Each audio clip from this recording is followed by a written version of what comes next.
Hello everyone, my name is Yanping Zheng and I'm from Renmin University of China. Today I'm excited to present our work titled Decoupled Graph Neural Networks for Large Dynamic Graphs. This research has been guided by my supervisor, Professor Zhe Weiwei, also from Renmin University. We've also collaborated with Professor Jiajun Liu from Data61 at CSIRO, Australia. In this paper, we introduce a decoupled architecture for dynamic graph neural networks that efficiently learns from large-scale dynamic graphs. We verify the effectiveness of our algorithm on several real-world and synthetic datasets. First of all, let's go over some definitions of graphs. We consider a graph of two finite sets V and E. The elements of V are called vertices or nodes, and the elements of E are called edges. Actually, graphs are very common in our life. Graphs can easily model things and their relationships, making them ideal for simulating real-world systems. For example, we can use graph to model the social networks, flag networks, citation network, and interaction networks. Graph neural networks excel at understanding data with a graph structure. The most well-known model is GCN. In GCN, node representations are updated through three steps: feature propagation, linear transformation, and nonlinear activation. Researchers found that this kind of architecture will lead to the scalability issue. XGC simplifies this by removing nonlinearity between layers and compressing weight learning into a single linear transformation. This kind of simple linear model not only achieves competitive results compared to GCNs, but also demonstrates greater efficiency with fewer parameters. So previous research proposed to decouple feature propagation from model training to improve scalability of GNNs by separately handle propagation on CPUs and training on GPUs. We can leverage the strength of both. This decoupled design allows much larger graphs to be proposed in parallel, significantly boosting scalability, and then we can easily train GNNs on graphs with millions of nodes. Previous works have focused on the processing of static graphs. However, most real-world graphs are dynamic. For example, in social network, we witness some new friendships being made and also some get broken. We define a dynamic graph as a graph that will change over time. This change can be the change of structure or the change of node attributes. Typically, we categorize dynamic graphs into continuous time dynamic graph (CTDG) and discrete time dynamic graph (DTDG), based on how the temporal information is expressed regarding to the evolution of dynamic graph.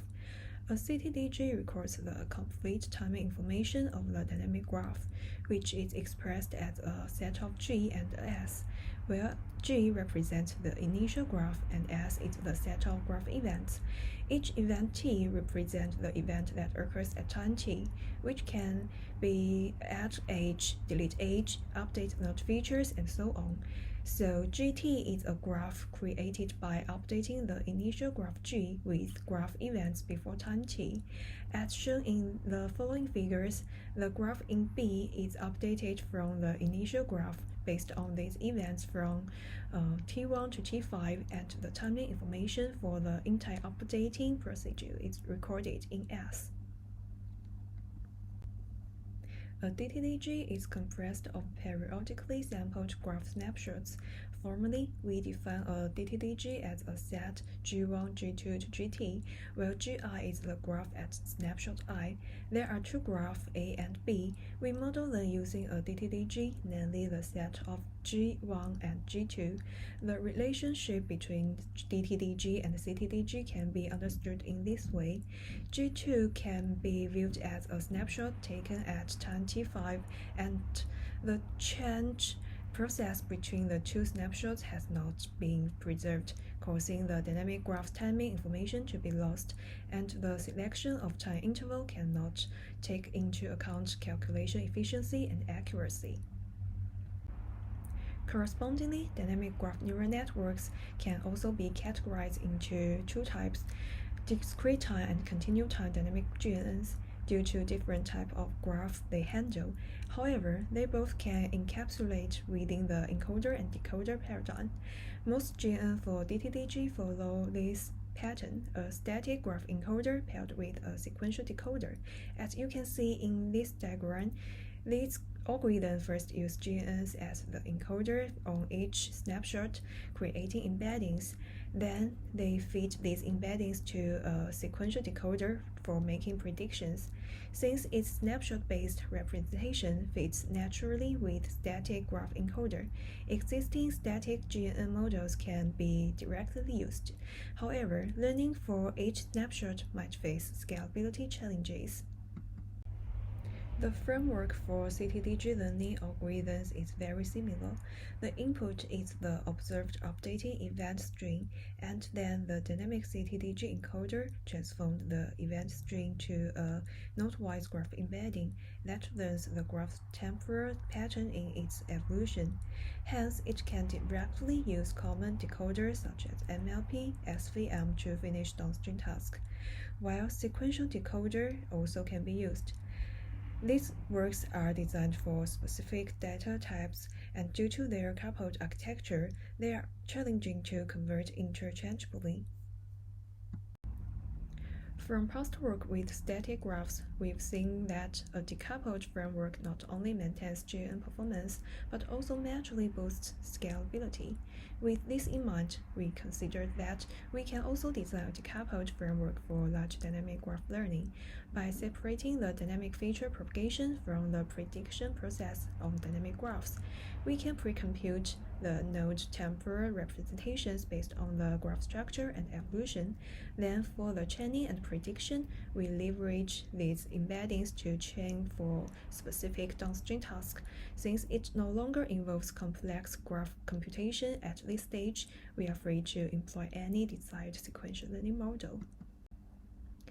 Based on this decoupled framework, we can enhance the scalability of dynamic graph neural networks, as the dynamic feature propagation can be efficiently pre-computed on CPUs. Computation related to graph structure only occurs during the dynamic feature propagation phase, allowing us to devise a general propagation framework and update strategies. Firstly, this propagation framework, in theory, can approximate any form of graph filter. For instance, when gamma k is greater than or equals to 0, the propagation can be considered an approximation of a low-pass filter. While gamma k takes the form minus alpha to the power of k, it essentially approximates a high-pass filter operation. Due to the infinite summation involved, accurately computing this formula in large-scale graph is challenging. Therefore, following previous work, we only consider its approximate solution, which means for each node I in the graph, the difference between the true and estimate is less than or equals to epsilon times di to the power of 1 minus beta, where di is the weighted degree and epsilon is the error tolerance. Next, let's illustrate the propagation process with a simple example on a directed graph, using one hot vector as the initial graph signal and setting beta to 1. First, we set the estimate vector to 0 and assign the feature vector to the residue. As shown in this figure, only node 4 has a residue of 1, and while other nodes have estimates and residues of 0. Then the propagation starts from node 4 to other nodes according to the transaction matrix, and it will repeat until all nodes meet the acceptable error threshold.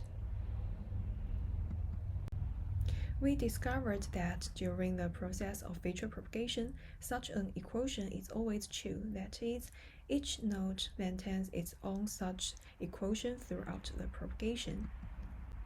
Continuing with this graph as an example, we initialize estimate and residue according to the method introduced previously, that is by setting estimate to 0, vector, and residue to x. Then we can see that the equation on each node are valid after initialization. Then we start the propagation at the first step. After this, the estimate and residue of these nodes have changed, but their equation remains valid. Then we processed the propagation until the residue on each node meets the error tolerance. This equation is always valid. Leveraging this invariant property in the propagation calculation, we can quantify the residue increment triggered by each graph event and new snapshot, which means we can transform graph structure changes into continued residue variations. The figure illustrates a simple edge insertion from node U to V as example. We can find that only node U is affected, and we can use the invariant property to adjust residue at node U. If the new residue exists the allowed arrow, feature propagation will be performed from the effective nodes to the surrounding nodes until the residues of all nodes again meet the allowed arrow. And this kind of updating strategy is easily extensible and can be parallelized during batch updates, smoothly supporting both CTDG and DTDG. After completing dynamic feature propagation, the subsequent training and prediction can be viewed as a standard sequence learning. For each node, its change sequence becomes a standard input for sequential model like RNNs. This means we elaborate the sequential model from the complex graph propagation, allowing us to freely choose any sequence learning method based on our requirements. We first validate the effectiveness of our methods by conducting experiments on these 5 datasets, where Wikipedia and Reddit are commonly used to continue dynamic graph, while UCI message and 2 Bitcoin datasets contain discrete time dynamic graphs composed of snapshots taken according to a fixed time interval. We first compare our methods with a series of methods designed specifically for CTDG on Wikipedia and Reddit. The results were illuminating. Not only did our method outperform in terms of accuracy, but it also markedly enhanced training efficiency. On these 3 datasets, we compared our method against several algorithms specifically designed for DTDG, and we experimented with 3 prevalent sequential learning models, GRU, LSTM, and Transformer. The results indicate that our prediction accuracy can reach state-of-the-art levels, and our model is stringlessly adaptable for various sequential models. Finally, and of utmost importance, we conduct experiments on 2 large-scale dynamic graphs. Among them, GDLT contains over 100 million edges, and each edge being time-stamped. In this dataset, nodes represent participants. Each edge represents an event that occurs between 2 participants. The participant is labeled with the country where the linked event occurred.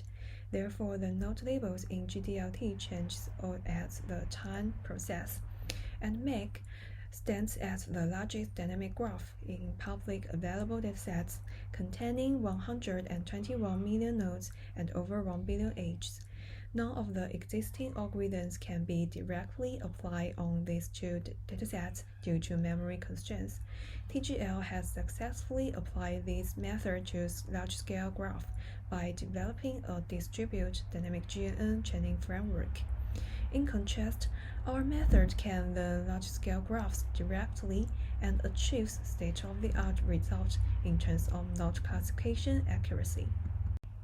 In conclusion, we introduce a dynamic graph neural network based on a decoupled framework, enhancing scalability while obtaining more expressive node representations. Since computations related to graph structure are confined to the dynamic feature propagation phase, we can design a general propagation framework and update strategies. The prediction process focuses on understanding the evolution patterns of dynamic graphs. By solely relying on the temporal representations of nodes for downstream tasks, it affords the flexibility to employ any sequence learning models. And that's all. Thank you.